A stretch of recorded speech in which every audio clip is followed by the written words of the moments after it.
Hello बच्चों, चलिए प्रश्न पढ़ते हैं। प्रकृति में बोरॉन किस प्रकार पाया जाता है? चलिए अब हम प्रश्न की मुख्य अवधारणा देख लेते हैं। तो यहाँ पर हमारे प्रश्न की मुख्य अवधारणा क्या होगी? जो बोरॉन होता है वो आवर्त सारणी में समूह 13 का तत्व होता है।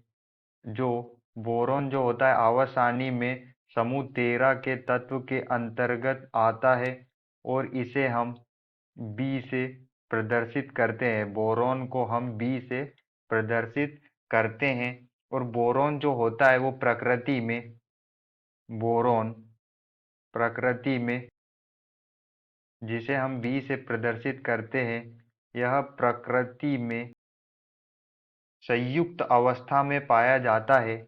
यह मुक्त अवस्था में नहीं पाया जाता। यह सिर्फ हमें प्रकृति में संयुक्त अवस्था में प्राप्त होता है।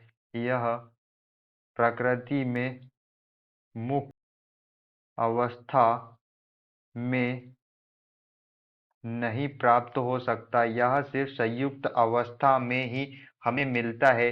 यह हमें प्रकृति में यौगिकों के रूप में प्राप्त होता है। जैसे हम इसे बोरेक्स से प्राप्त कर सकते हैं। बोरेक्स का जो सूत्र होता है वो होता है Na2B4O7 इंटू 10H2O। तो यहाँ पर हम देख सकते हैं कि बोरेक्स में बोरॉन उपस्थित है, तो हम इससे बोरॉन को प्राप्त कर सकते हैं। हमें यहाँ पर बोरॉन संयुक्त अवस्था में प्राप्त होता है क्योंकि यह यौगिकों से प्राप्त कर सकते हैं।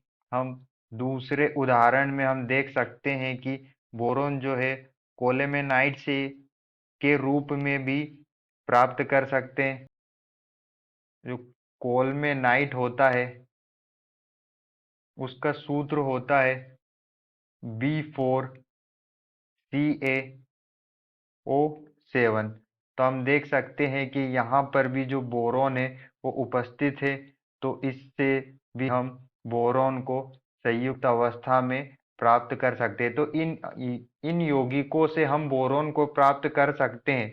बोरॉन जो है वो प्रकृति में मुक्त अवस्था में नहीं पाया जाता, वह सिर्फ संयुक्त अवस्था में ही पाया जाता है। आशा करते हैं आपको समझ में आया होगा। धन्यवाद।